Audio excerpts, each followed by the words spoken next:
השיחה הזאת שאנחנו נערוך איתך, פרופסור בני מילר מאוניברסיטת חיפה, מומחה ליחסים בינלאומיים, נועדה לעשות סדר בבלגן. זאת אומרת, בעצם אנחנו במידה רבה לא יודעים מה קורה. כן, בהחלט, אבל אנחנו באמת יכולים לראות כמה היבטים של המלחמה הזאת, ולקשר אותם לדברים יותר גדולים שקורים גם בפוליטיקה הבינלאומית, גם בפוליטיקה האמריקאית, גם אולי בפוליטיקה הישראלית. בהחלט, למשל אפשר להתחיל מהנושא של המאזן הכוחות במערכת הבינלאומית. כאילו, אפשר לראות את זה, אפשר להתווכח אחרי זה באיזה מידה זה נכון, שיש פה המאבק האמריקאי-סיני מעצב גם את ההתערבויות הצבאיות האמריקאיות. אז ראינו את זה בוונצואלה, שהייתה קליינט סיני, מכרה נפט לסין, וטראמפ ביצע שם שינוי, אומנם שינוי מאוד אלגנטי ומאוד מהיר. גם איראן, כמובן, היא בעצם המדינה היחידה שרוכש ממנה נפט היא סין, ובמידה ומתבצע שינוי משטר באיראן, סליחה, זה בוודאי יוצר בעיה לסין, כי איראן היא מעין בעלת ברית. נוצר כאילו איזה ציר, נאמר, ב10 שנים האחרונות, סין, רוסיה, צפון קוריאה, איראן, וכל מכה שמחלישה את איראן, מבחינה זאת פוגעת בציר, אבל תכף נראה גם את המגבלות של זה. ועכשיו מטרה שלישית שטראמפ לפחות הציב, נראה את המימוש שלה, זה קובה, אז גם כן, מדינה, נאמר, קליינט של סין, רוסיה, ולכן כאילו שינוי משטר או מכות מחלישות, כל אחת משלוש המדינות הללו, לכאורה מחלישה את כוחה של סין. סין בוודאי נפגעת מהנושא הזה של עליית מחירי הנפט, ויתרה מזאת, העובדה שאיראן מכרה לה גם נפט במחירי רצפה, כיוון בגלל הסנקציות על איראן, היא הייתה נואשת למצוא קליינטים, והמדינה היחידה המשמעותית שהייתה מוכנה לרכוש נפט ממנה היא סין, אבל כמובן שסין ניצלה את זה, כמו שהיא מנצלת את זה, אגב, בהקשר אחר עם רוסיה, וקנתה את הנפט במחירים מאוד מאוד נמוכים, שאומנם עזרו, נתנו איזה מרווח נשימה לאיראן, אבל כמובן גם עזרו מאוד לסין. עכשיו, אם זה... אבל יש אלמנט נוסף שבעצם האיראנים מרוויחים ידע ביטחוני מהסינים, זאת אומרת, הם מקבלים מהם דברים, גם אחרי המתקפה של הקודמת, בעצם הסינים השלימו להם הרבה ידע, וכנראה גם ציוד. כן, כן, בהחלט, וגם הרוסים.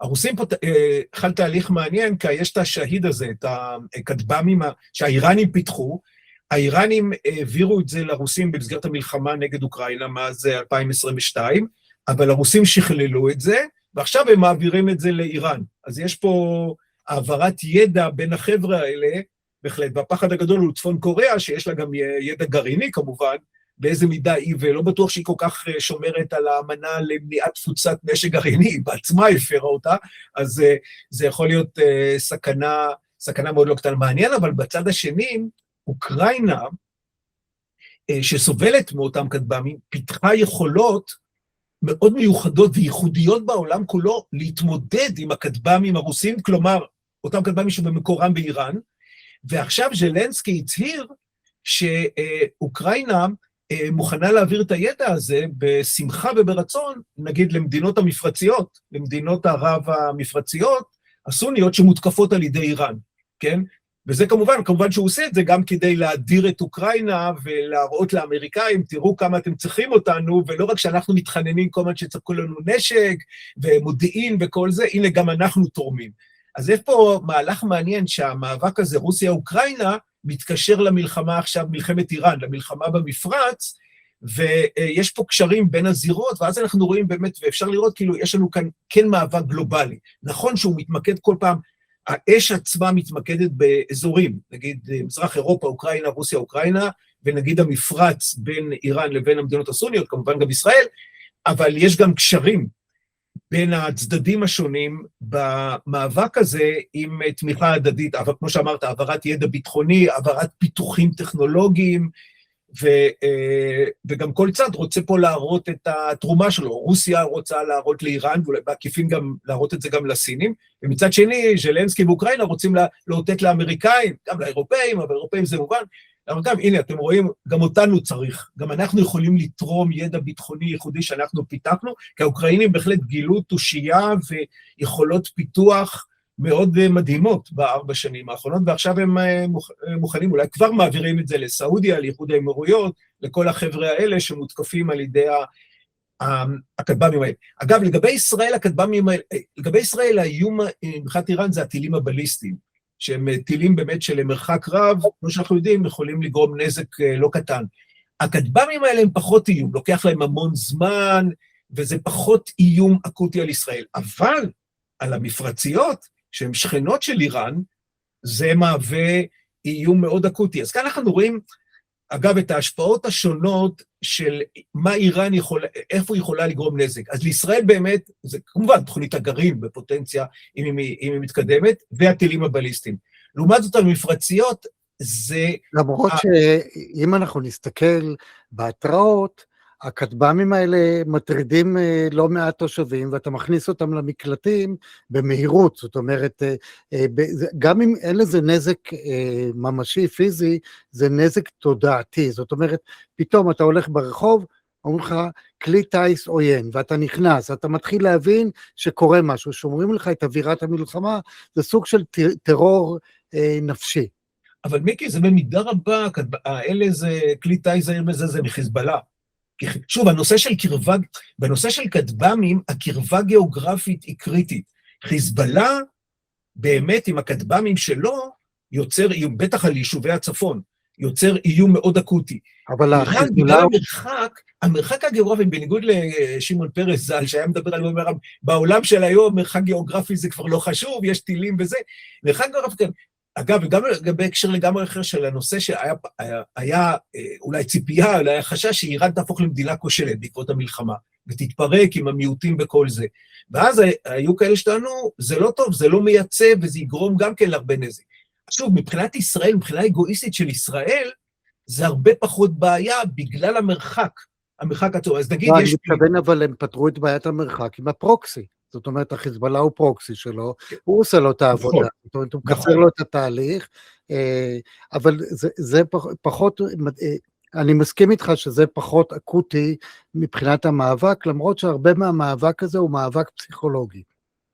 כן, בהחלט, לא, תראה, הפרוקסי בהחלט, זה היה כלי נשק איראני רב עוצמה ומאוד משמעותי, כדי להרתיע התקפות על איראן. מה שקרה, שכאילו לקראת סוף 2024 היה נראה, שישראל הצליחה להחליש את חיזבאללה בצורה כזאת, שחופש הפעולה שלה מול איראן גבר. עכשיו, ראינו את זה במלחמת 12 הימים, ביוני שעבר, ראינו באמת, חיזבאללה לא עשה שום דבר, ואז באמת היה חופש פעולה ישראלי מאוד גדול. מה שההפתעה או האכזבה שקורית בימים האחרונים, שסוף מתברר שלמרות התקוות הישראליות, חיזבאללה לא נעלם. נכון, שחל שינוי מאוד גדול בלבנון. היום המדינה הלבנונית, וזה נושא חשוב, גם מדינה הלבנונית והממשלה הלבנונית, היום הרבה יותר נגד חיזבאללה, וגם חלק משמעותי מהקהילה השיעית, כולל נביל ברי, כן, שהיה מנהיג אל-עמל, והוא יושב ראש הפרלמנט, והוא אישיות שיעית רבת חשיבות בלבנון, כל אלה נגד הפעולה של חיזבאללה, והם באמת אומרים, לבנון צריכה להפוך למדינה נורמלית, זאת אומרת, מונופול על אמצעי האלימות בידי המדינה. אבל עדיין מתברר שחיזבאללה הוא גורם משמעותי, הוא לא נעלם לגמרי, גם אם נחלש בצורה מאוד משמעותית, עדיין הוא יכול לגרום לנזק. עכשיו שוב, הנושא של הקרבה, מכיוון שהוא קרוב, אז אצלו זה מספיק הכטב"מים האלה כדי לגרום לצרות לישראל. איראן זה יותר הטילים הבליסטיים באמת שמהווים איום ועם בעיה. זאת אומרת, אנחנו רואים איך המרחק הגיאוגרפי משפיע על השונות באיומים ועל המשמעויות שלהם. אז ככה לגבי מדינה כושלת, נכון, אתה צודק, זה באמת הציר ההתנגדות השיעי, ובעיקר לבנון עם החיזבאללה יצר את האיום. איראן כשלעצמה, היא נגיד מתפרקת, מה שלא בטוח שנראה עכשיו משהו סביר, אבל מה שחשבו, אז זה יוצר באמת בעיה למדינות המפרציות, ולא לישראל. אני צריך רק להזכיר, אנחנו צריכים לזכור שאיראן זה דבר, זאת אימפריה, זה אימפריה מפוארת, עם ניסיון שלטוני, זה שזה לא, השלטון לא מוצא חן בעיני המערב, אוקיי, בסדר, בוא נתווכח על זה, אבל יש שם מסורת ועוצמה, וגם ראו את זה במלחמה בין איראן לעיראק, שהם נשארו, זאת אומרת, המדינה לא התפרקה, וכנראה הדבק הזה של הרבה לאומים שהם רבים אחד עם השני, בסופו של דבר מצליח. כן, תראה, המצב הוא כנראה שפשוט, אתה יודע, הגורמים שתומכים במהפכה האסלאמית ובשלטון שלה באיראן, הם כנראה היו מיעוט, מדברים על 20% מהתושבים, העניין הוא שיש להם את המונופול על אמצעי האלימות בתוך איראן, והמיעוטים, אולי לכורדים יש קצת נשק, אולי לבלוצ'ים יש קצת, אולי לערבים במחוז חוזיסטן, שם בדרום מערב איראן, יש קצת נשק, אבל כל זה לא שווה ערך לעוצמה שהמדינה האיראנית והמהפכה האסלאמית הקימו, שזה בנוסף לצבא, זה משמרות המהפכה, שזה מאות אלפי אנשים, וגם הבסיג', בעצם משטרת הדיכוי, דיכוי המהומות ודיכוי המתנגדים, זה גם כן, היא מונה כמה מאות אלפים, והיא מצוידת, ובעיקר, עד עכשיו, הם מוכנים, מה שהם הפגינו, בעיקר במהומות בינואר, אבל כנראה גם עכשיו שהם מסתובבים ברחובות, הם מוכנים להרוג ולפגוע במפגינים. וגם להיהרג, זאת אומרת, זה לא מטריד אותם כמו שזה מטריד אותנו, זאת אומרת, אנחנו יודעים ששם זה מקום שהמטרה מקדשת את כל האמצעים. בהחלט, בהחלט. לפחות עד עכשיו לא ראינו עריקות מכוחות הביטחון, ולא ראינו, מה שקרה שנפל משטר רשע ב-79, באמת התחיל פתאום תהליך שכוחות הביטחון התחילו להפסיק, סרבו לירות על מפגינים. וזה היה סימן ברור שהמשטר הולך להתפרק, ואז זה כבר דינמיקה בפני עצמה שמובילה להתפרקות המשטר. בינתיים פה לא רואים את זה, ולכן התקוות שנוצרו גם בארצות הברית וגם בישראל, ודובר על זה, והיה באמת ויכוח על מטרות המלחמה. מטרות המלחמה הן רק צבאיות, זאת אומרת, תוכנית הגרעין, להרוס את תוכנית הגרעין, להרוס את הטילים ואת תהליכי הבנייה של הטילים, או גם לבצע שינוי משטר, אז לשם זה צריך באמת לראות שיש עריקה משמעותית, או יש שלושה תנאים. אחד, שהכוחות המתנגדים למשטר יהיו מצוידים בנשק. זה למשל מה שקרה באפגניסטן בשנות ה-80, כאשר ה-CIA סיפק נשק למוג'אהידין, שלחמו נגד השלטון הקומוניסטי שנתמך על ידי ברית המועצות, ובאמת זה איתה את הקו והביא לנסיגה הסובייטית. נכון שבהפוך על הפוך, אותם חבר'ה מוג'אהידין, בסוף נתנו את התמיכה לפיגועי הטרור של 9/11 בארצות הברית, כן? זה בדיוק מה שקורה, כי ברגע שאתה מתערב במקום שאתה לא מכיר אותו, אתה לא מכיר את התרבות, זה נורא נחמד שאתה CIA, מוסד או כל זה, אתה צריך להכיר את התרבות, וברגע שאתה לא מכיר, בדיוק כמו שקרה אצלנו, לא רצינו את הפתח, קיבלנו את החמאס, לא נרצה את החמאס, תקבל מישהו חדש, זאת אומרת, באיזשהו מקום, כוח, אתה יודע, זה עיקרון פיזיקלי, אתה מפעיל כוח, אתה מקבל כוח בחזרה. תראה, כאילו, אתה צודק לגמרי, היוצא דופן כאן זה כאילו הסיפור הקורדי. כאילו, הקורדים, יש כמובן ניסיון אמריקאי עשיר מאוד איתם, מאז מלחמת המפרץ הראשונה, בעצם תחת החסות המטריה הביטחונית האמריקאית, קמה אוטונומיה קורדית בעיראק, בצפון מערב עיראק, ובצפון מזרח סוריה. גם כן תחת המטריה, במסגרת המאבק באייסיס, במדינה האסלאמית, בדאעש, בזמנו הקורדים היו לוחמי הקרקע, האמריקאים בקואליציה נתנו מטריה מהאוויר, וזה הביס את דאעש. והקורדים בפועל הקימו אוטונומיה, שעכשיו אגב המשטר בסוריה של השארה, בסיוע טורקי ובתמיכה טורקית נלהבת, מנסה לבטל את האוטונומיה הזאת ולהכניע אותה. אבל, ולכן כאילו הציפייה היא שכיוון הניסיון האמריקאי, קורדי הזה גם בעיראק וגם בסוריה, עשוי להביא גם לתוצאות חיוביות עם הקורדים באיראן. העניין הוא שמבחינת הקורדים, הניסיון האמריקאי הוא קצת מיקסט, כן? לגבי סוריה ראינו שטראמפ די רוצה להתנתק מהתמיכה בקורדים. הוא התכחש אליהם, בעצם זה סוג של התכחשות. כן, בהחלט. ומצד שני הוא יצר קשר מאוד טוב עם שרה, עם המשטר החדש בסוריה, המשטר שלפחות חלקו יש לו אלמנט ג'יהאדיסטי מאוד חזק, ואנטי קורדי, וגם טורקיה לא שם מעורבת, כי טורקיה מאבק מרכזי של טורקיה, זה בתנועות הלאומיות הקורדיות בכל מקום, כן? אז לכן, השאלה אם הכורדים באיראן הסתמכו על ארצות הברית וסיוע באמת, ובאיזה מידה זה מטריה אמינה, זה משענת לא קנה רצוץ, יש פה קצת סימני שאלה. עכשיו, בכל מקרה, מדובר על מיעוט שהוא כמה, לא יודע, 10% מתושבי איראן, משהו כזה, זאת אומרת, לא מדובר פה על כוח אינסופי שיכול להתמודד עם האיראנים, במקרה הטוב אולי להשיג אוטונומיה או מעין עצמאות בחלק הזה בצפון מערב איראן, אבל לא להפיל את המשטר בטהרן או משהו כזה, וגם אפילו בחלק הקורדי יש ספקות מאוד גדולים, כי רואים שעכשיו המשטר נאבק על זה. זה בדיוק מעלה את הסוגיה שאנשים עושים בריתות, אבל לא מבינים שברית צריך לתחזק. זאת אומרת, ברגע שאתה, אפילו עם איזה פרוקסי, לא משנה איך תקרא לזה, אני קורא לזה ברית, לא להעליב אף אחד. אז ברגע שאתה בונה ברית, ואם אתה מזגזג, אז אתה מאבד אמון, ואז הדברים מתפרקים כשאתה צריך אותם. וזה בדיוק העניין, והאיראנים נדמה לי שכן כל הזמן תחזקו את הפרוקסי שלהם, וכן נתנו להם את מה שהם רצו, זה יכול להיות שלא קיבלו את הכל, אבל כן שמרו עליהם, ובאיזשהו מקום זה לא תמיד עובד. לא, בהחלט, לא, האיראנים בהחלט, עד עכשיו, למרות כאילו כל המכות שהם ספגו, כולל נגיד ביוני לפני שנה, אחרי זה הם עדיין המשיכו לתמוך בחיזבאללה באיזה $1 מיליארד, או אני לא יודע, בסכומים גדולים, בוא נאמר ככה, בגלל שבהחלט ציר ההתנגדות השיעי היה חלק מאוד, בצד הטילים הבליסטיים, היה חלק מאוד חשוב במאבק שלהם בישראל, ובהתבססות שלהם ככוח מוביל, מה שהם ניסו לבנות ככוח מוביל במזרח התיכון, והם האמינו כמובן שחיזבאללה זה יהיה משהו שירתיע את ישראל. שוב, ישראל, כאילו ההרתעה ירדה מבחינת ישראל, ברגע שהיה לפחות נדמה, במידה מסוימת גם נכון, כן, בצורה כזאת או אחרת, שחיזבאללה מאוד נחלש, ולכן חופש הפעולה הישראלי מאוד גדל מול איראן. מה שאנחנו רואים בימים האחרונים, שחיזבאללה לא נעלם, הוא נחלש, אין ספק, כמה התנגדות הרבה יותר חזקה לו בלבנון, ואגב, ישראל צריכה לטפח את זה,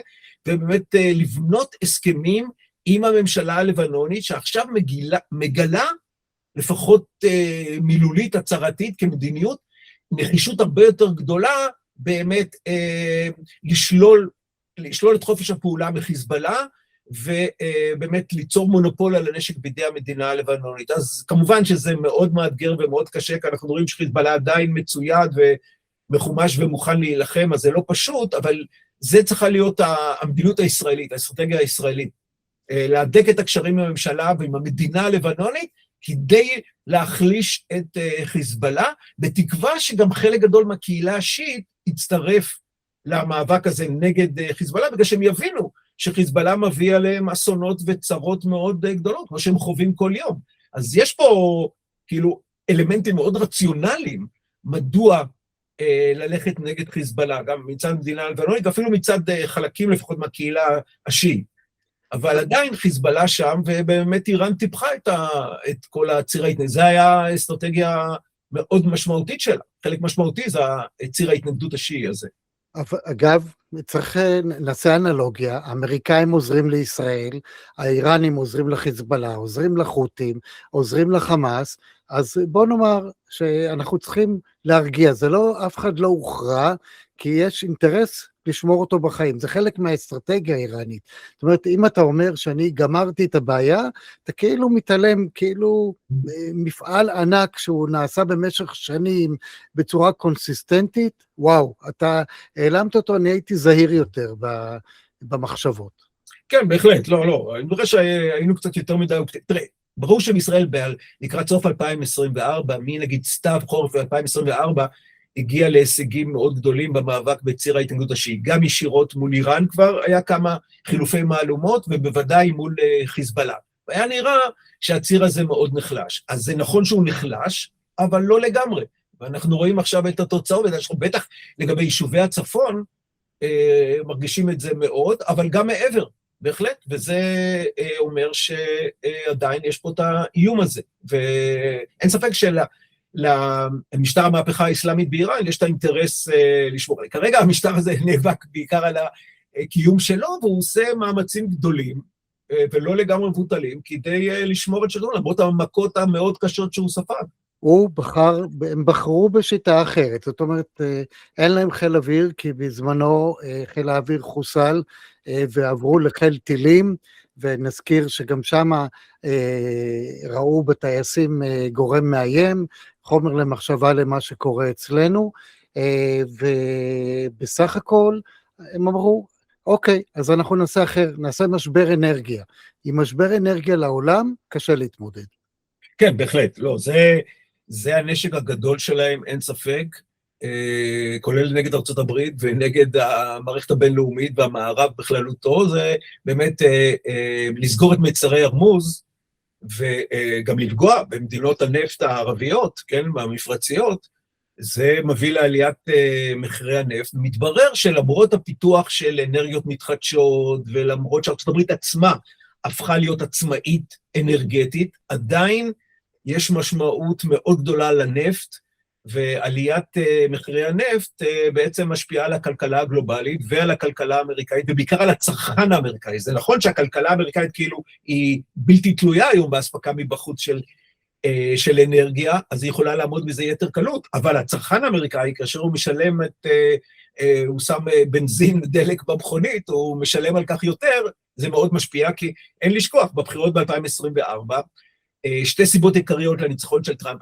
אחד זה היה הגירה, והוא מנסה לטפל בזה בדרגות שונות של הצלחה, והדבר השני, האינפלציה, כן, שנוצרה בעצם כתוצאה מהמגפה, אבל בהחלט השליחה לרעה על ממשל ביידן, וטראמפ ניצל את זה באפקטיביות רבה, ונבחר. ואם היום האינפלציה עולה, יש לנו, עכשיו אנחנו חודש מרץ, בתחילת נובמבר, יש את בחירות האמצע, לקונגרס, בחירות האמצע בדרך כלל, המפלגה שבאופוזיציה זוכה להישגים. עכשיו זה נראה כאילו, לפחות בשלב זה, צריך להיות מאוד זהירים, כי עדיין יש כמה חודשים, שזה קל וחומר, שהדמוקרטים כנראה לפחות בבית הנבחרים, יכול להיות שגם יהיה שיפורים מסוימים בסנאט, אבל בסנאט זה רק שליש מהסנאט עומד לבחירה כל שנתיים. בית הנבחרים, לעומת זאת, 435 החברים בבית הנבחרים, הם נבחרים כולם כל שנתיים. זאת אומרת, כל בית הנבחרים עומד לבחירות עכשיו, ונראה לפי הסקרים של הדמוקרטים יכול להיות שהם יצליחו להגיע לרוב. שזה אומר שזה מאוד ישפיע על חופש התמרון, חופש הפעולה של ממשל טראמפ. אילו לכאורה במדיניות חוץ פחות מאשר במדיניות פנים, אבל גם במדיניות חוץ, כי יש את ה-power of the purse, כוח הארנק של הקונגרס, הוא שולט בתקציב, ואז למשל הסיוע לישראל ודברים כאלה, שזה גם עניין תקציבי, בית הנבחרים יהיה לו say, יהיה לו מה להגיד. וכמו שזה נראה כרגע, ישראל במצב לא טוב עם מפלגה הדמוקרטית, וגם יש חלקים במפלגה הרפובליקאית, כרגע לא כל כך בקונגרס עצמו, ובטח לא בבית הלבן, שזה מתבטא, אבל כן בחלקים מסוימים מהמפלגה הרפובליקאית, אבל בוודאי במפלגה הדמוקרטית, ישראל בבעיה, וזה דבר שצריך לקחת בחשבון. המדיניות הישראלית הייתה עד לאחרונה, תמיד דו-מפלגתית, להיות בקשר טוב עם שתי המפלגות, כי לך תדע מי ישלוט מחר, ובשנים האחרונות נעשתה כאן טעות, ויותר מדי הסתבכות ויותר מדי קשר הדוק מאוד, הזדהות עם המפלגה הרפובליקאית, ונכון שבמפלגה הדמוקרטית יש קולות יותר ביקורתיים מלכתחילה, כי יש שם את הפרוגרסיביים, ויש כל מיני אלמנטים יותר שמאלניים, שהם יותר ביקורתיים מראש, אבל ישראל התרחקה יותר מדי מהמפלגה הדמוקרטית, והרחיקה את התמיכה שלה בה, וזה יכול להיות מקור לבעיות, ואפילו תוך כמה חודשים, במידה ואכן הדמוקרטים הגיעו להישגים בבית הנבחרים לפחות, בבחירות האמצע. כל מי שעוסק בפוליטיקה מבין שאסור לשרוף גשרים. גם אם הגשר מוביל אותי למישהו שלא אוהב אותי, עדיין כדאי לשמור את הגשר הזה פתוח, כי יכול להיות שמחר הוא יהיה מקבל ההחלטות, ולא זה שאוהב אותי, וכן הלאה. זאת אומרת, צריך להיות מאוד צנועים בדברים האלה. בהחלט, אתה צודק לגמרי. עכשיו, לגבי המפלגה הדמוקרטית, אני לא הייתי אומר שהרוב הגדול לא אוהב את ישראל. הייתי אומר שהיא נחלקת לשניים. יש באמת את האגף הפרוגרסיבי, אבל... לא, התכוונתי, המילה אהבה היא לא נכונה. כן. בוא נגיד ככה, הוא יותר ביקורתי.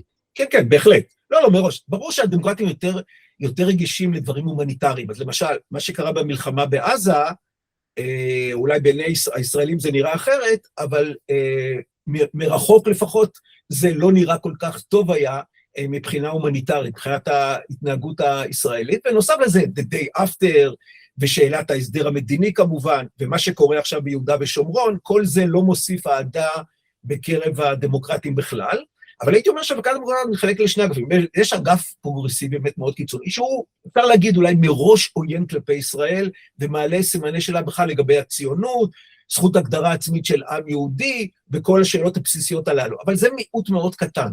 הרוב הוא רוב ליברלי, שכן תמך מסורתית כל השנים בישראל, ואגב, מסורתית הוא היה יותר אוהד לישראל במפלגה הרפובליקאית, שדווקא הייתה, שהיו בה אלמנטים הרבה יותר ביקורתיים, נזכור ממשל אייזנהאואר דאלאס בשנות ה-50, ממשל רפובליקאי, היה מאוד ביקורתי כלפי ישראל, הוא היה מוכן למכור נשק לישראל וכו'. זאת אומרת, דווקא בדמוקרטיה, ומי שהתחיל למכור נשק זה הנשיא קנדי, דמוקרט, ואחרי זה התעצם אצל ג'ונסון. נכון שאחרי זה גם, כמובן אצל נשיאים רפובליקאים, ניקסון, ואחרי זה ריגן, זה הלך והתעצם.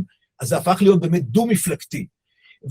וכל זה, אבל צריך היה באמת לשמור על גשר וקשר מאוד טוב, אבל זה לא רק קשר של הסברה ותעמולה, אלא של מדיניות, בהחלט צריך לקחת בחשבון את הרגישויות של אותם גורמים שהם באופן בסיסי אוהדים את ישראל ומוכנים לתמוך בה, אבל זה מותנה גם בהתנהגות שלה, זאת אומרת זה לא רק עניין שאוהבים את ישראל, לא אוהבים את ישראל, איך ישראל מתנהגת, איך ישראל פועלת, האם ישראל מנסה להגיע להסדר מדיני או להסדרים מדיניים באזור, או רק להשתמש בכוח צבאי. ברור שזה משפיע מאוד על הדמוקרטים, וכל זה. עכשיו, גם במפלגה הרפובליקאית, נכון שכרגע זה אגב קיצוני, נגיד טאקר קרלסון, וכל החבר'ה האלה, הם חבר'ה בדלנים, הם בכלל באים היום מההאשמה הכי חמורה כלפי ישראל, ספציפית כלפי ראש הממשלה, כלפי נתניהו, שהם טוענים שבעצם זה מלחמה של ישראל, המלחמה נגד איראן עכשיו, זה מלחמה של ישראל, וישראל, ונתניהו בעצם גררו את טראמפ ואת ארצות הברית למלחמה הזאת, בניגוד לאינטרסים אמריקאים, זה לא משרת אינטרסים אמריקאים,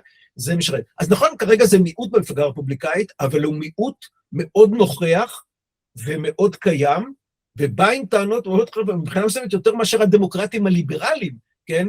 עם טענה כזאת מאוד חריפה כלפי ישראל שגוררת את ארצות הברית למלחמות שהן לא אינטרס אמריקאי.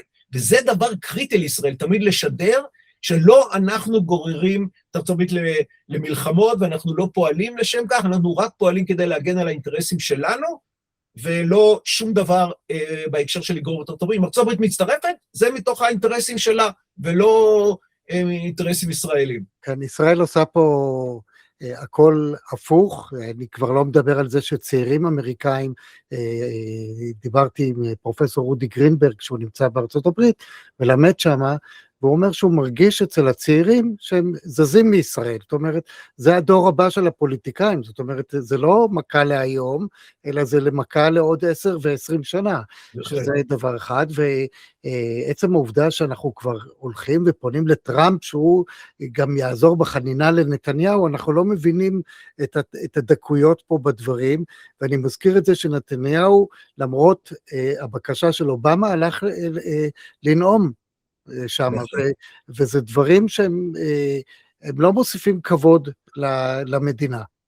לא, זה אירוע קריטי, אין ספק. מרץ 2015, הנאום של נתניהו בקונגרס בחסות רפובליקאית, כן, כי זה היה אז היושב ראש בית הנבחרים רפובליקאי, והזמין את נתניהו, והנאום שלו נגד נשיא מכהן, נגד המדינות, וכמובן בצינורות דיפלומטיים, תמיד אתה יכול להעביר, אתה צריך להגן על אינטרסים ישראלים, ולהעביר את כל המסרים לבית הלבן, אין מה לדבר, זה חובה שלך, אבל ללכת ולנאום בפומבי, ולהתייצב עם מפלגה אחת, כנגד המפלגה האחרת, זה אומר, זהו, אתה עושה גט קריטות עם הדמוקרטים, וככה הרבה דמוקרטים ראו את זה, למרות שרבים נשארו תומכי ישראל, אבל בהחלט ראו את זה בצורה מאוד שלילית, את ההליכה הזאת, את ההזדהות של נתניהו עם הרפובליקאים, ובאמת, אין ספק שיש אגף במפלגה הרפובליקאית שמאוד אוהד את נתניהו.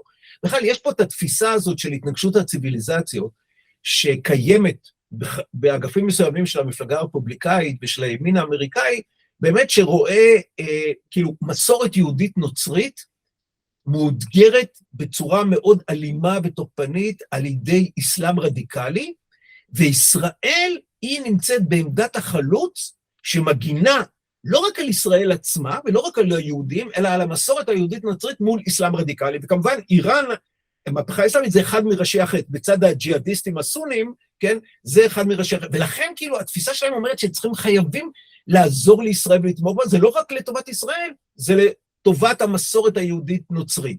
אבל מול זה עומדים מצד אחד המחנה הליברלי, הדמוקרטי, ומצד שני המחנה הבדלני בתוך המפלגה הרפובליקאית, שאומרים אנחנו, זה לא עניין שלנו, ופה זה עניין של ישראל, ואל תגררו אותנו לתוך המלחמות האלה. אז יש פה, צריך לראות את כל המפה הזאת, ואיכשהו לנווט ביניהם, ולא להגיע לניקור עם אחד החלקים המשמעותיים, כמה שזה אפשרי בפוליטיקה האמריקאית, כי היא כל כך חשובה לביטחון ישראל כמובן. זה האלף בית, כן? כמובן זה גם דבר שנוגע לאיך ישראל מטפלת נניח במה שקרה באירלנד, התגובה ההיא, בספרד, בקולומביה. צריך לדעת, דיפלומטיה זה מקצוע. וזה לא להגיד אני ברוגז, או שיש שגריר טורקי, כי טורקיה מעצבנת, אז אני אעליב אותו. יש פה איזה חוסר הבנה בסיסי בדיפלומטיה, וחבל. אבל בואו ניקח רגע את הענק הסיני.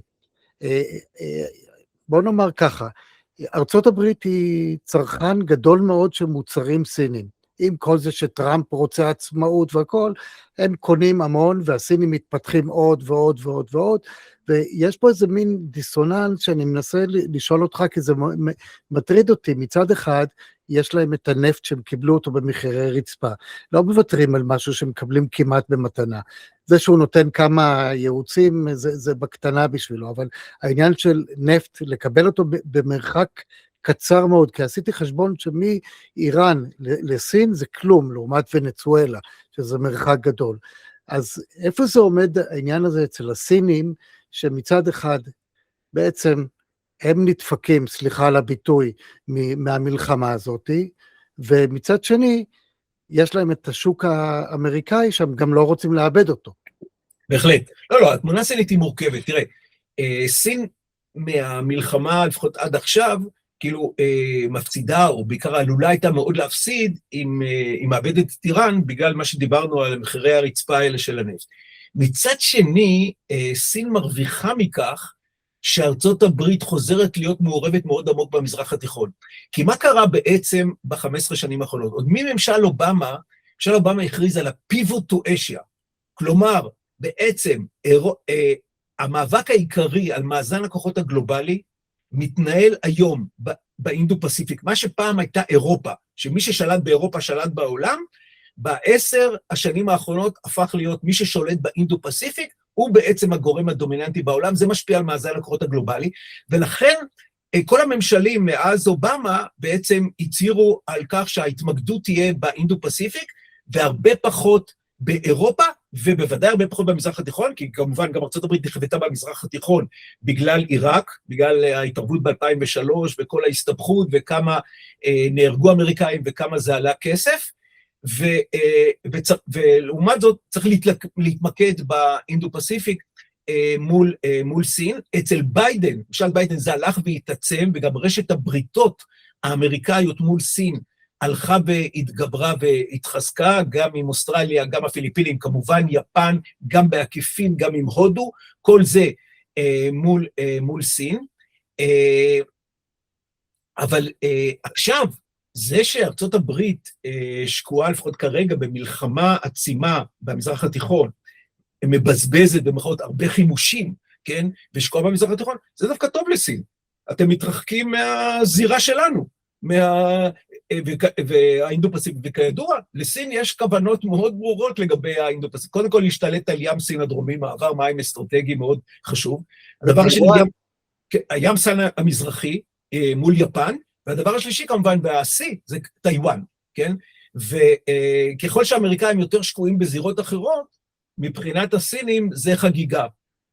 זה נפלא. אגב, גם לרוסים זה טוב עכשיו, מבחינה הזאת שארצות הברית שקועה נוסף לזה שמחיר הנפט עולה, וכמובן הרוסים מוכרים המון נפט, וזה מצוין בשבילם, זה גם טוב להם שהאמריקאים שקועים במלחמה במזרח התיכון, ופחות חושבים על אוקראינה, כן? למרות שמראש ממשל טראמפ כבר הפחית את התמיכה באוקראינה, וזה יותר דרך אירופה, מחירת נשק לאירופה, ודרכה לאוקראינה, אבל בכל מקרה, ברגע שיש מלחמה כזאת עצימה במזרח התיכון, פחות שמים לב לטיואן מצד אחד, פחות שמים לב לאוקראינה מצד שני, וזה יופי לסין ורוסיה. אז נכון שסין גם מפסידה, והיא כאילו בפוטנציה עלולה כל הזמן להפסיד את בעלת הברית הזאת, ובטח מחירי הנפט אז עולים, אבל גם זה טוב לה שארצות הברית שקועה בצבאית ואסטרטגית באזור אחר, ולא באינדו-פסיפיק, בניגוד כאילו לכיוון שהיה של הממשלים ב-15 השנים, כולל של ממשל טראמפ הראשון, שהוא בעצם הגדיר את זה במסמכי הביטחון שלו, את היריבות עם סין ורוסיה, כמוקד הגדול של מדיניות החוץ והביטחון האמריקאית, אבל זה נכון שמסמכי הביטחון עכשיו של טראמפ 2, זה פחות בולט, ונראה יותר המגמה להגיע להסכמים כלכליים עם סין. מצד אחד, תחרות בסחר והמכסים וכו', מצד שני, כן להגיע להסכמים. ואגב, גם מה שקרה בסוף אוקטובר האחרון, זה בעצם בהסכם בין סין לבין ארצות הברית, ארצות הברית קצת התקפלה בנושא של מלחמת הסחר, זה גם בגלל הדברים שאמרת, היא מייבאת מסין הרבה, אבל בעיקר זה נוגע לגבי rare earth minerals, מינרלים נדירים, שלסין יש כמעט מונופול, משהו כמו 85% או משהו כזה מהמינרלים בעולם, ולמעשה כל התעשייה המודרנית המתוחכמת תלויה במינרלים הללו. ועד שארצות הברית עושה עכשיו מאמצים למצוא תחליפים, אבל עד שארצות הברית ואוסטרליה וקנדה וארגנטינה ומי לא ימצאו את התחליפים, זה לוקח זמן, כי זה משהו שקשה מאוד לחפור אותו. סין לעומת זאת, כבר כמה עשרות שנים התמקדה בבניית כל התעשייה הזאת, וכל החפירה הזאת של המינרלים הנדירים הזה, וזה יוצר לה כוח לחץ עצום, וראינו את זה. בסוף אוקטובר האחרון ששי ז'ינפינג וטראמפ נפגשו בסיאול, בבירת דרום קוריאה, והגיעו להסכם או להפוגה במלחמת הסחר ביניהם, הנושא של המינרלים של סין מילא שם תפקיד מאוד מרכזי, ואגב, אנחנו עומדים בפני ביקור עכשיו נוסף בתחילת אפריל, בתחילת החודש הבא, של טראמפ בסין, וכל הנושא הזה של סחר, המינרלים, וכמובן ההיבטים האסטרטגיים, כל זה, זה כמובן נושא מאוד מאוד חשוב. כן, לגבי הנושא של יחסי הסחר ביניהם, זה אחד הגורמים שעל כל הזמן מדברים עכשיו במלחמת העולם שלישית, אחד הגורמים שמפחיתים כנראה מאוד את ההסתברות במלחמת העולם שלישית, זה התלות ההדדית בסחר ביניהם, כן? זה שארצות הברית בהחלט קונה הרבה. נכון שטראמפ רוצה להפחית את זה, כן? וטראמפ, במסגרת כל המאבק שלו בגלובליזציה, למעשה הגלובליזציה הייתה קודם כל סין, המעבר של מפעלים אמריקאים מהמידווסט, מהמערב התיכון, קצת מהדרום, לסין, זה בעצם מאבק מאוד גדול של טראמפ, הוא מנסה להחזיר אותם לארצות הברית, אבל ברור שיש תלות גומלין כלכלית מאוד גדולה, וזה מפחית את הסיכוי למלחמת עולם, למרות שיש ריאליסטים, אחרים אומרים, הנה, גם מלחמת העולם הראשונה הייתה תלות כלכלית בין בריטניה לגרמניה, ולמרות זאת הם הלכו למלחמה איומה ונוראית. אבל מה שיש היום גם בנוסף, זה הנושא של הרתעה גרעינית הדדית. זאת אומרת, בייחוד אם יש יכולת מכה שנייה לשתי המדינות, ההסתברות שהן תלכנה למלחמה ביניהם היא מאוד נמוכה, כי מלחמה פירושה בעצם התאבדות, בעצם מה שנקרא mutual assured destruction, כוח ההרס הדדי מובטח. כמו שקרה במלחמה הקרה בין ארצות הברית לברית המועצות, שנשארה מלחמה קרה במידה רבה בגלל המד הזה, ה-mutual assured destruction, היכולת המכה השנייה של שני הצדדים. וסין עכשיו מפתחת מאוד היכולת הגרעינית שלה, והיא מגיעה ליכולת מכה שנייה, אז זה מבחינה זאת הוא כוח שמאוד קצת מוריד את הפחד ממלחמת העולם שלישית, כי הם יפחדו מאוד ממלחמה כזאת, כי היא עלולה להיות סופר הרסנית. אגב, כל סיפור מלחמות הסחר, אני אקח רגע את הסיפור שאני רואה אותו כפולקלוריסטי, אבל הוא לא לגמרי פולקלוריסטי, חמינאי קיבל הלוואה משני ישראלים כדי לקנות בלונדון. כי מתחת לרשת של האויבות, בעצם יש הרבה קשרי מסחר. אתה יודע, על השק של הקמח, לא חייבים לכתוב כלום. זה יכול לעבור לכל מיני מדינות, זאת אומרת שיש סחר רשמי ויש סחר לא רשמי, שאני קורא לו, ויכול להיות שגם זה גורם ממתן. בהחלט, אבל העניין הוא בארצות הברית וסין, זה היקפי סחר, של מאות מיליארדים, שכולם יודעים אותם, הם לא חשאיים, והם בהחלט יוצרים אילוץ על הליכה למלחמה, כי סין מוכרת המון, וככה היא תפסיד את השוק האמריקאי הענק שהיא מאוד מעוניינת למכור בו, ומצד שני הצרכן האמריקאי, שנהנה ממוצרים זולים או זולים יחסית, בזכות המחירות מסין. נכון שבשנים האחרונות יש כבר מעבר גדול של מפעלים כבר לווייטנאם והודו, בנגלדש ומלזיה וכל זה, זה לא רק סין כמו שזה היה לפני 10, 20 ו-30 שנה, אבל בכל מקרה, סין עדיין היא כמובן, היא יצואן ענק הכי גדול בעולם, והאמריקאים הם בין אלה שרוכשים, וזה יוצר את התלות ההדדית הזאת שמפחיתה. אני אומר, יש לנו שני גורמים מרכזיים, תלות הדדית כלכלית, ויכולת מכה שנייה גרעינית של שני הצדדים, שמפחיתים מאוד את ההסתברות למלחמת עולם שלישית. מצד שני, יש כמובן את הנושא, בעיקר הנושא הרגיש הזה של טיואן, שזה אולי הנקודה שהיא הכי רגישה, שיכולה להביא להתנגשות בין שני הענקים הללו, בגלל שסין, במיוחד עם שי ז'ינפינג, אם כי זה מאז 1949, מאז שסין הפכה להיות קומוניסטית וטיואן נפרדה ממנה, סין מחויבת, כל הממשלות הסיניות מחויבות לאיחוד מחדש עם טיואן, אם אפשר בדרכי שלום, זה רצוי, אבל אם לא, על ידי כוח צבאי, וכל הזמן דיברו על, לא יודע, דיברו על 2027, שזה כבר השנה הבאה, שזה התוכנית של שי ז'ינפינג, לסיים את הסיפור הזה של טיואן עצמאית, או על ידי כיבוש, או על ידי סגר מסיבי, וזו סכנה מאוד מאוד גדולה. נכון שלא ברורה לגמרי המחויבות של טראמפ. הנשיא ביידן הצהיר 4 פעמים, אם סין פולשת, אני שולח את הצבא האמריקאי להילחם פיזית להגנת טיואן. אצל טראמפ זה קצת יותר אמביוולנטי. המחויבות לטיואן לא ברורה לגמרי, הוא גם אומר, טיואן יש לה את תעשיית השבבים, הכי מפותחת בעולם, היא בסך הכל מתחרה כלכלית שלנו, אז למה שנגן עליה? גם הוא אומר, טיואן כל כך רחוקה, איך נגן עליה? סין זה 2 מטר משם, איך נגן? אז יש פה כל מיני אמירות כאלה אחרות. מצד שני, ברור שנפילה של טיואן היא קטסטרופה למערב, לארצות הברית, גם בגלל הכלכלית, תעשיית השבבים, וגם בגלל שזו דמוקרטיה ליברלית, עצמאית, שאם סין משתמשת בכוח, לכבוש אותה, זה גם מאיים גם על שאר המדינות הדמוקרטיות באסיה, ובראשן דרום קוריאה ויפן, ובאמת, ראשת ממשלת יפן החדשה, המאוד שמרנית, ימנית ניצית, הצהירה לפני כחודשיים, משהו כזה פלוס מינוס, שאם טיואן מותקפת, יפן מתערבת צבאית, יפן שהייתה כל כך פציפיסטית אחרי מלחמת העולם השנייה, אחרי הטראומה של הירושימה ונגסקי, שהיא מתערבת צבאית ותשלח כוחות צבאיים להגן טיואן. זה באמת החריף מאוד את היחסים בין סין לבין יפן, ובשבועות האחרונים יש מתח מאוד גדול ביניהם, והיחסים מאוד מאוד הידרדרו, אבל כל זה באמת סביב שאלת טיואן. זה נכון שבנוסף לזה, סין ויפן עצמן מסוכסכות לגבי ים סין המזרחית, שנמצא ביניהן, וכל אחת תובעת בעלות על כך, וגם זה פוטנציאל. יש שם עימותים כאלה, שהם לא מלחמה ממש, אבל ככה עיתותים בין כוחות צבאיים בצורה די עוינת. אז יש פה כמה וכמה סכסוכים סביב סין, והשאלה הגדולה, מה המחויבות של טראמפ באמת להגן כאן? אז מצד אחד אפשר לומר שעכשיו ההתערבות שלו משדר את העוצמה האמריקאית, והנכונות להתערב צבאית, אז מבחינה זאת זה יותר הרתעה.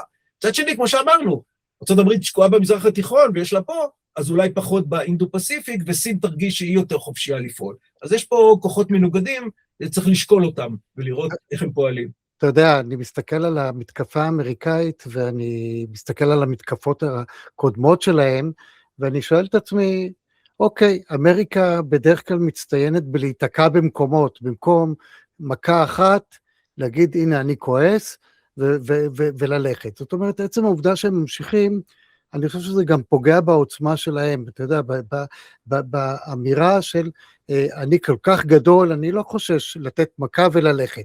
לא, הוא רוצה להראות שהוא יפיל, יעשה, והוא יודע שלא. הוא יודע שזה לא יקרה, יש לו אנשים שאומרים לו את זה, אז למה זה קורה?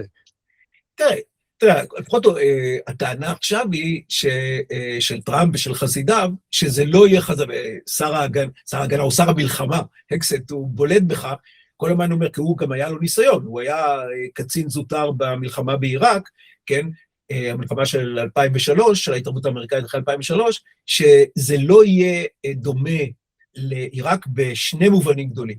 א', לא תהיה הצבת כוחות קרקעית, או לפחות לא מסיבית, בדומה לעיראק, ובעיקר, מה שהוא טוען, זה לא יהיה הרג'ים צ'יינג', של קידום דמוקרטיה ו-nation building, זה מה שסיבך את ארצות הברית בעיראק, שהיא ניסתה באמת לבנות דמוקרטיה בעיראק, והשקיעה שם המון דם ודמים מרובים מאוד, והתערבות כמובן שנמשכה שנים, ומאוד מאוד הסתבכה, הביאה לכך שאיראן חדרה לתוך הפוליטיקה העיראקית, עם הקמת המיליציות השיעיות, זה ערער את מאזן הכוחות במפרץ לטובת איראן, וזה התחיל את החדירה האיראנית הזאת ללב המזרח התיכון הערבי, והתחיל את בניית כל הציר ההתנגדות השיעי הזה, ובצד השני, בצד הסוני, זה העלה את הג'יהאדיסטים, את דאעש, את המדינה האסלאמית, כן? אז התוצאה של ההתערבות האמריקאית והניסיון לבנות דמוקרטיה היה בדיוק הפוך. מי שהרוויח זה איראן מצד אחד, והמיליציות השיעיות העיראקיות, יחד עם איראן, בתמיכה איראנית כמובן, ומצד שני, הג'יהאדיסטים, הסונים האסלאמיסטים, כן? אז התוצאות היו איומות ונוראיות.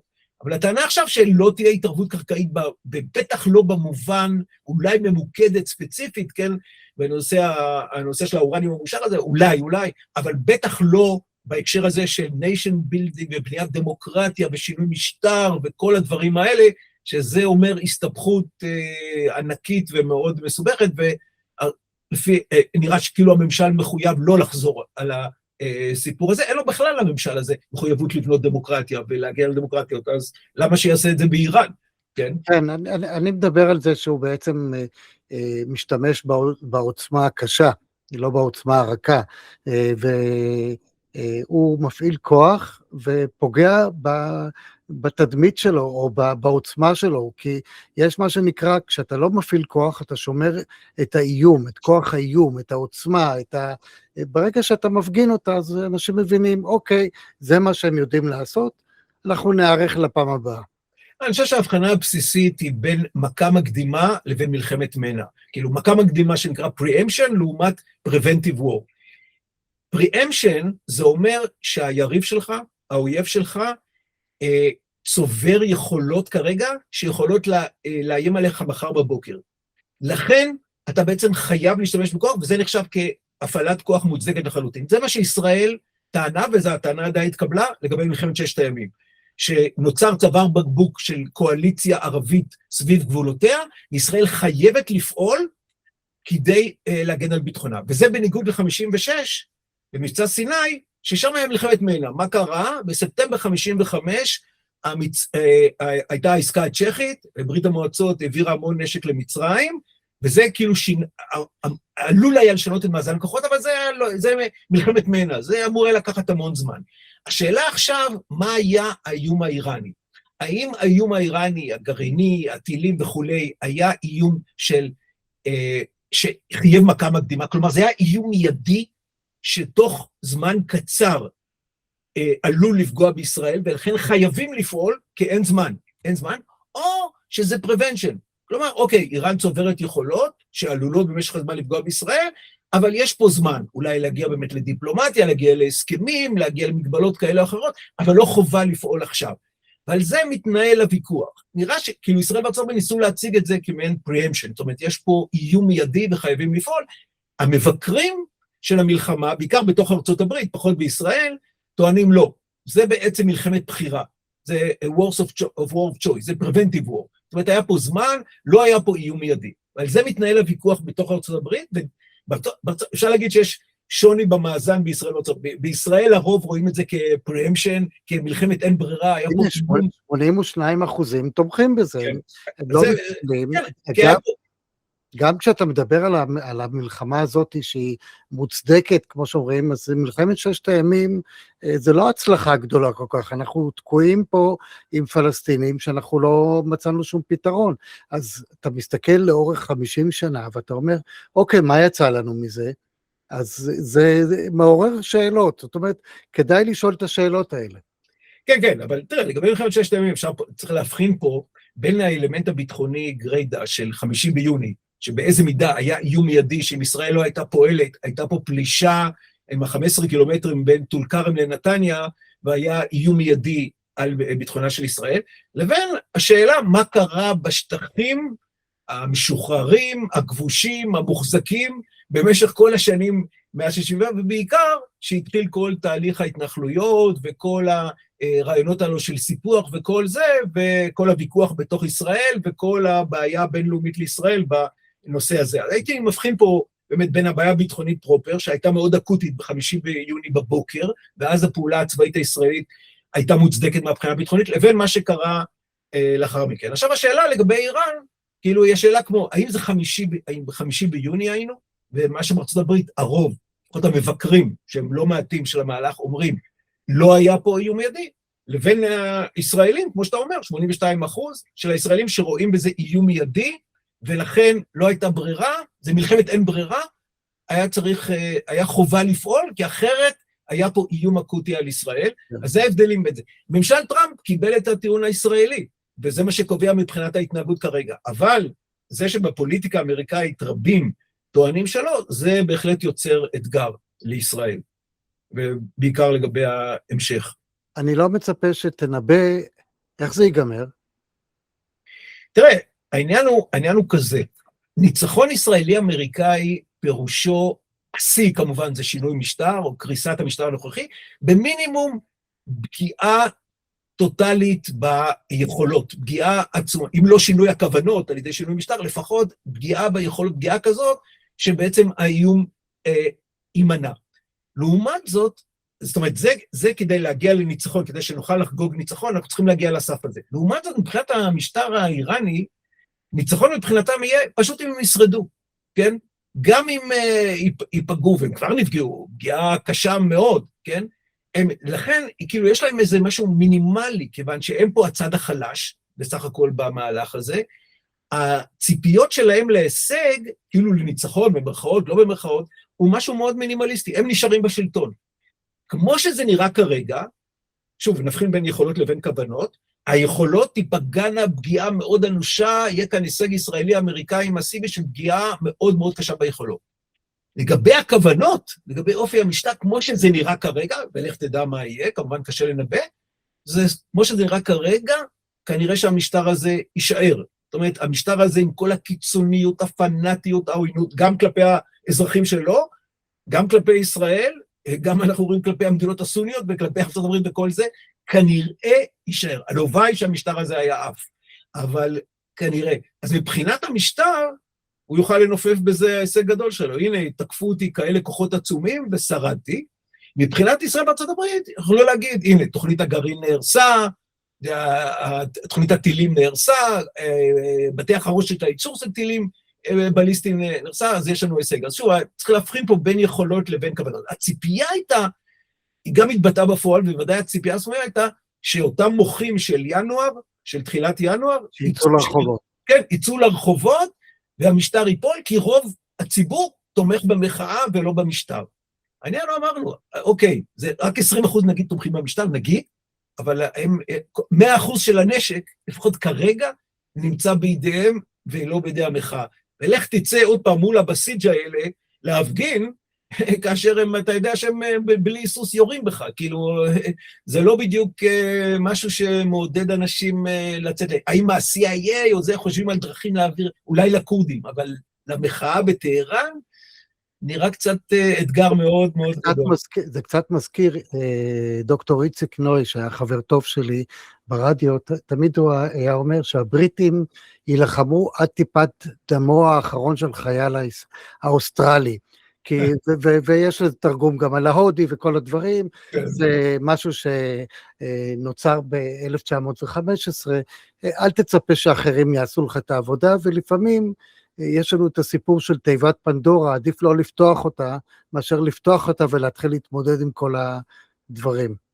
תראה, אני יכול להגיד, שינוי משטר באיראן הוא פנטסטי, הוא טוב גם לרוב אזרחי איראן, הוא טוב לעולם. שיעשו את זה. כן, אבל הבעיה היא ששינוי משטר, בטח על ידי התקפות מהאוויר, זה לא עובד. זה לא עובד. המקרה היחידי שמנופפים, אגב, הוא לא, המקרה של קוסובו ב-99. זה לא נכון. כן, הוא נכון שאחרי 78 יום של הפצצות, אגב, 78 יום, אנחנו עוד רחוקים מזה, כן, של כוחות נאטו, הצבא הסרבי נסוג מקוסובו, זה כן. אבל השינוי בסרביה עצמה, הייתה יותר משנה, כמעט שנה וחצי יותר מאוחר, וזה למעשה על ידי הקהל הסרבי, שמחה גם על המצב הכלכלי, גם נגד השלטון והיו צעירים, חבורה של צעירים, שהם בעצם הצליחו לשכנע את האופוזיציה להתלכד, הם העלו אותם על במה אחת, ואמרו להם, תחליטו עכשיו מי מוביל את האופוזיציה, ואז התחיל התהליך הזה, ובאמת הצליחו. זה לא קשור להפצצות, זאת אומרת, מהאוויר לא מפילים שלטון. כן, זה המחאה של הסרבים, של דעת הקהל הסרבית, שנמאס לה ממילוסוב, מכל הדברים הרעים שהוא הביא לסרבי, כולל השלטון הסמכותני שלו, וכל הנטיות שלו וכולי. אבל קוסובו זה השחרור רק של קוסובו מהשלטון, אבל לא של שינוי המשטר בסרביה. זה לא הושג, ואין לנו שום דוגמה אחרת של שינוי משטר מהאוויר, אז לכן זה כנראה לא מספיק, והאופוזיציה, כמו שזה נראה כרגע, היא פשוט חסרת אונים מול הבסיג' האלה, מול כל כמות הנשק האדירה, ובעיקר הנכונות להפעיל את הנשק. אם יחול בזה שינוי, עריקה, או חוסר נכונות לראות, זה כמובן יסמן שינוי ענק. בינתיים, לצערנו, לא רואים את זה, ולכן, מבחינה זאת, לתלות את התקוות בזה. כמובן, דברים יכולים להשתנות, יכול להיות פתאום איזשהו שינוי וכל זה, אבל זה נראה כרגע קצת מאתגר וקצת רחוק. ויש עוד כלל שעל כל אחד שאתה מסלק, אתה לא יודע מי יבוא במקומו, יכול להיות שזה יותר גרוע, וגם לא דיברנו על האום, אם יש לו איזה תפקיד, כי הוא שותק שתיקה עמוקה, זאת אומרת, היה דיון, אבל זה לא פעילות שאתה מצפה מארגון שהיה אמור ליישב סכסוכים. א', אתה צודק לחלוטין, האום כבר ראינו גם נגיד בפלישה הרוסית לאוקראינה, כן, רוסיה עם זכות וטו וגם סין כמובן תומכת בה, מועצת הביטחון לא עשתה שום דבר בנושא של המלחמה הזו בין רוסיה ואוקראינה. אבל אגב, אתמול מועצת הביטחון כן קיבלה החלטה, ברוב של 13 עם שתי נמנעות, רוסיה וסין, אבל זה היה בהקשר של המדינות המפרציות, כן? בחריין העלתה את זה. מה אתה אומר? בחריין העלתה. כן, בדיוק. להפסיק את הירי, קרא לאיראן להפסיק את הירי על המדינות הסוניות, וזה זכה לתמיכה מאוד רחבה, ואפילו סין ורוסיה לא הטילו וטו על זה. זאת אומרת, רואים שגם התמיכה שלהם באיראן טיפה מוגבלת, כן? כי אין לשכוח לגבי סין, נכון, דיברנו כל הזמן על הקשר הסיני-איראני, אבל אין לשכוח שסין גם מייצאת המון למדינות הסוניות, לסעודיה, איחוד האמירויות, וגם מהם היא קונה נפט, כן? היא לא בדיוק סין זה רק איראן, היא לא כזאת מסכנה, כן? היא בהחלט בקשרי סחר מאוד הדוקים איתם. נכון שאין את האלמנט כאילו האנטי-אמריקאי שמחבר אותה עם סעודיה ואיחוד האמירויות כמובן, כן? זה האלמנט שמחבר אותה עם איראן ולא איתם, אבל האלמנט הכלכלי בהחלט מחבר אותה גם עם מדינות ערב הסוניות, והיצואניות נפט ועם השוק המאוד גדול שקונות גם הרבה תוצרת סינית והן מוכרות לסין נפט, אז ברור שיש פה קשרים מאוד מורכבים, וגם רוסיה לא רוצה לנתק את הקשרים עם סעודיה ואיחוד האמירויות וכל החברה, לכן הם נמנעו ולא התייצבו לגמרי לצידה של איראן. כל השאר הצביעו בעד מדינות ערב ונגד איראן. הפרופסור בני מילר, עוד אפשר הרבה, יש פה הרבה שחקנים, וזה גם מעיד כמה שהסיפור הזה מורכב, ואין פה זבנג וגמרנו, גם אם זה יהיה 78 יום, או 79 יום, או 100 יום, לא מזיזים ככה רעיונות, אידיאולוגיות, ובטח לא מנהלים ככה שיח בין מדינות. בהחלט, לא, בהחלט, יש לנו פה תמונה מאוד מורכבת, ויש לנו ריבוש של שחקנים. טוב, אין לשכוח שאיראן כאן סיפחה את העניין ברגע שהתחילה להפגיז גם ולראות על המדינות הערביות הסוניות, שזה היה טיפה, כאילו קצת צעד מפתיע. חשיבה אסטרטגית, זאת חשיבה אסטרטגית. כן, להפעיל לחץ על ארצות הברית, באמת בהקשר של הנפט, שזה בהחלט גורם רב עוצמה, ויכול להיות שזה בסופו של דבר מה שישפיע על טראמפ, באמת להביא להפסקת המלחמה. מצד שני, היא יצרה פה אלמנט, רקע בעייתי ליחסים, ב-day after, אחרי המלחמה, שנקווה שפעם זה יקרה, ה-day after הזה, יהיה לה מתח מסוים עם המדינות הערביות הסוניות, וזה בדיוק הפוך מהתהליך שקרה עד לאחרונה, שהיה במידה רבה תהליך של התפייסות ביניהם, בעיקר עם סעודיה, כן? ואגב, סין מילאה תפקיד מפתח, בתהליך ההתפייסות הזה, בין סעודיה לבין איראן, זה היה אינטרס מאוד גדול של לפייס ביניהם, וגם סין הופיעה פה כשושבינה של הפיוס, ועכשיו זה כמובן קצת בבעיה, אחרי שאיראן יורה לסעודיה ויורה על איחוד האמירויות וכל זה. אז זה גם, אגב, בעיה לסין, כי סין כאילו הופיעה פה, כי פתאום החליפה את ארצות הברית כאונס ברוקר, מה שארצות הברית תמיד התפקיד שלה במזרח התיכון, פתאום בין איראן לבין סעודיה, סין החליפה אותה, וזה היה נראה שהנה, סין נכנסת לתוך המזרח התיכון, וארצות הברית קצת יותר בשוליים. ואז זה היה קצת לפני השביעי באוקטובר, ואז באו המלחמות השביעי באוקטובר, וטראמפ, ארצות הברית חזרה למרכזיות במזרח התיכון, כי קודם כל, מה שקורה במזרח התיכון, ישראל היא הגורם הצבאי החזק ביותר, וישראל תלויה מאוד בארצות הברית. וזה אומר שלארצות הברית יש בהכרח השפעה ענקית נוסף, וכמובן לקשרים שלהם, המדינות הערביות הסוניות, ובטח לטראמפ, יש קשר מאוד טוב איתם, אבל הקשר האמריקאי-ישראלי הזה, מבחינה הזאת מעניק אותו, כי ארצות הברית היא הגורם היחידי שיכול לרסן את ישראל, להפעיל עליה לחץ, כמו שראינו אגב בעזה, בסופו של דבר בשחרור החטופים. כל זה קרה בסופו של דבר בלחץ של טראמפ, כי ממשלת ישראל לא העזה לאתגר את טראמפ, ברגע שטראמפ אמר להפסיק, אז קיבלו את זה, כן? וראינו את זה גם במלחמת 12 הימים, גם אז, כשטראמפ אמר לנתניהו להפסיק ולהחזיר את מטוסי חיל האוויר אחורה, שכבר היו בדרכם לאיראן, ישראל צייתה, כי ישראל מאוד תלויה בארצות הברית, ואין ספק שמבחינה זאת זה יוצר מאוד leverage לארצות הברית במזרח התיכון, נוסף לקשר שלה עם המפרציות, שבטח טראמפ מאוד אוהב את הקשר הזה, כי עכשיו כמובן שהמפרציות קצת הסתבכו בזה עם איראן, אז שאלה מה הן חושבות, אבל הן יודעות גם כן את התלות שלהן בארצות הברית. כן, סיפור מעניין. תודה רבה לך, פרופסור בני מילר. תודה רבה, מיקי, מאוד נהניתי, מאוד אתגרת אותי, ונקווה שזה באמת גם מאתגר את קהל הצופים והמאזינים.